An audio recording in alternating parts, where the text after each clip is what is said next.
एक छोटे से गांव में एक प्यारी सी 3 साल की बच्ची रहती थी जिसका नाम गुड़िया था। गुड़िया को खिलौने बहुत पसंद थे, लेकिन उसकी सबसे फेवरेट चीज थी उसकी लाल रंग की गुड़िया। वो उसे हर जगह अपने साथ ले जाती थी। एक दिन गुड़िया अपने घर के पीछे बगीचे में खेल रही थी।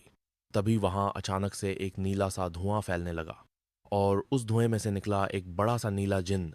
लेकिन वो डरावना नहीं था। उसके चेहरे पर प्यारी सी मुस्कान थी और उसकी बड़ी बड़ी चमकती आंखों में दोस्ती नजर आ रही थी। गुड़िया थोड़ी सी डर गई, लेकिन जिन्न ने धीरे से कहा, मैं बुरा नहीं हूं, मेरा नाम बबलू जिन्न है, क्या तुम मेरे दोस्त बनोगी? गुड़िया थोड़ी देर सोचती रही, फिर हंसते हुए बोली, हाँ।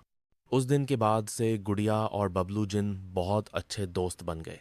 कभी वो झूले पर झूलते, कभी पेड़ों से बातें करते और कभी बादलों के ऊपर उड़ते।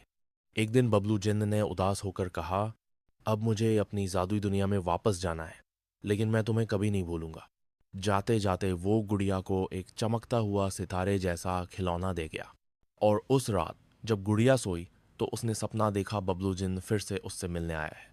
और गुड़िया मुस्कुराते हुए सोती रही।